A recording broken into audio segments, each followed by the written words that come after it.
प्यारे बच्चों नमस्कार। कैसे हैं आप सभी? उम्मीद करता हूं आप सभी स्वस्थ होंगे। तो प्यारे बच्चों, आज मैं आपको करवाने वाला हूं OPJMS OP Jindal model school Hisar का हॉलीडे असाइनमेंट। अपने इंस्टीट्यूट में जो मैक्सिमम बच्चे हैं दे आर फ्रॉम ओपीजेएमएस स्कूल। तो ऑल दो कोर्स अपना चल रहा है, तो ये हॉलीडे होमवर्क असाइनमेंट है। इसमें कुछ ना कुछ किसी न किसी क्वेश्चन में बच्चे की कलम रुक ही जाती है, तो सो मैंने सोचा, और बहुत सारे पेरेंट्स भी रिक्वेस्ट करते हैं कि यार हमारे बच्चों को हम भेज रहे हैं, एक बार करवा देना आप। तो मैंने क्या सोल्यूशन निकाला है इसका कि I make the video of all the questions. ठीक है ना?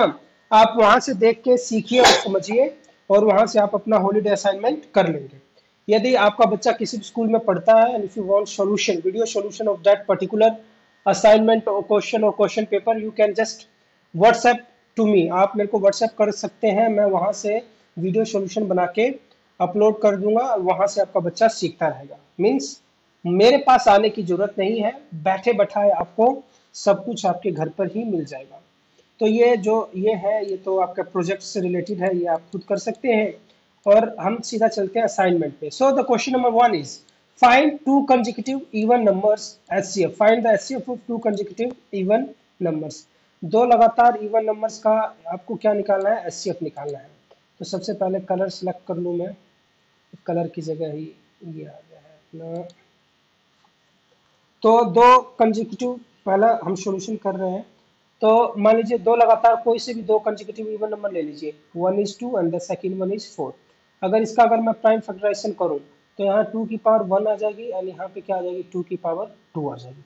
अगर मैं इसका एचसीएफ निकालूं, जब हम एचसीएफ निकालते हैं, when we find out the HCF, तो हम करते क्या है कि दोनों में कॉमन सर्च आउट करते हैं। दोनों में क्या सर्च आउट करेंगे? Will check the common in both the numbers. दोनों में जो कॉमन है वो क्या है? 2 है।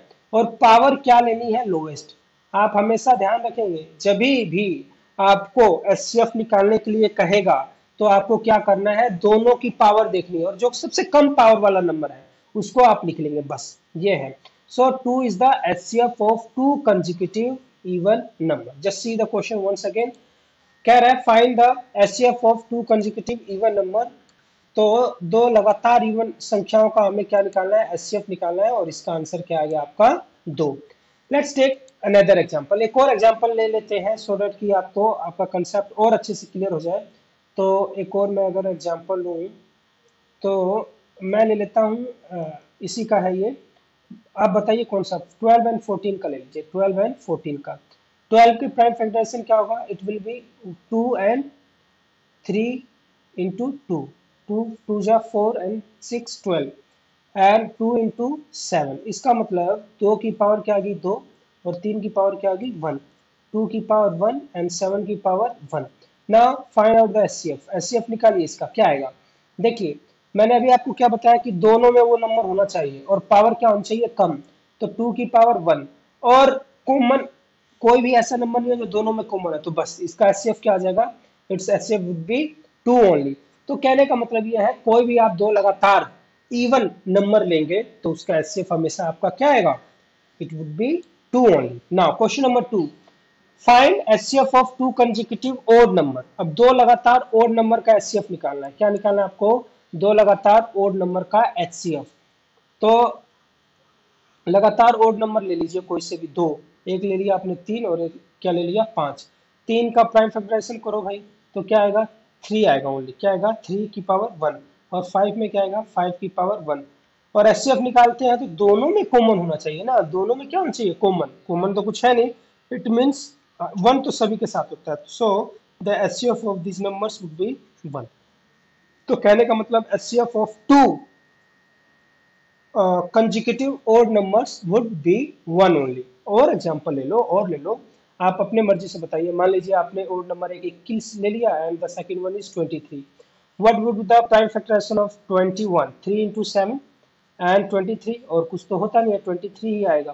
तो इसमें से कॉमन है क्या? कुछ इन दोनों में से कॉमन है? कुछ भी नहीं है, तो इसका मतलब कुछ भी नहीं होता, तो उसका एचसीएफ क्या होता है? 1।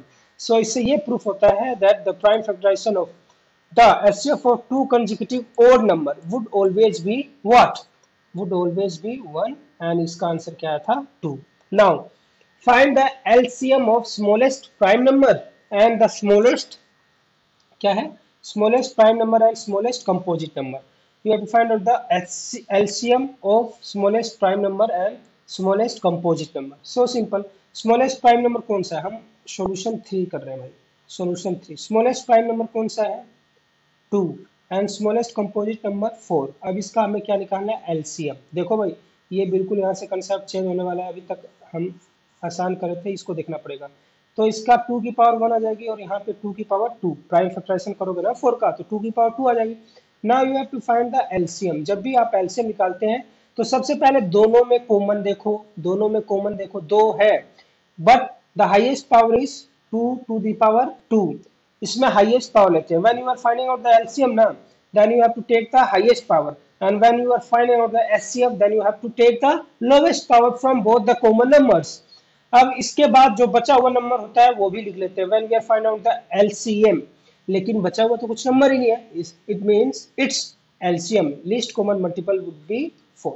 इसका सबसे least common multiple क्या हो जाएगा? 4 हो जाएगा. प्यारे बच्चों, ये बात आपको समझ में आ गई? Good. Now come at question number 4. Question number 4 क्या कहता है?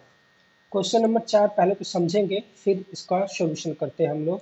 दूसरा पेज खोला है क्या? नहीं खोला, इसको थोड़ा स्क्रॉल कर दिया जाए नीचे. चलिए, question number 4 is saying find whether the decimal expansion of 93 and 1500 is terminating और नॉन टर्मिनेटिंग. तो सबसे पहले यहीं पे कर लेंगे क्या इसको. 93 हम कर रहे हैं क्वेश्चन नंबर 4, इसको यहाँ पे लिखना पड़ेगा. 93 ओवर 1500. इसको अगर हम काटे, कैंसिल करें, इस will reduce to lowest form, तो क्या बनेगा जरा देखो तो जरा. इसको 3 से आप डिवाइड कर सकते हैं. Can you divide it by 3? Yes, कर सकते हैं, बिल्कुल कर सकते हैं. 3 3 जार, 3 1 जार, 3 5 जार एंड डबल 0. 31 बाय 500 आ गया. अब जरा हम इसको यहाँ पे लिख लेते हैं 31 बाय 500. अब इसको आप देखिए, आप अगर इसको रिड्यूस कर सकते हैं क्या, तो मैंने आपको बताया था कि जब भी हमें चेक करना whether it is a terminating और नॉन टर्मिनेटिंग. क्वेश्चन एक बार दोबारा पढ़ लेते हैं. फाइंड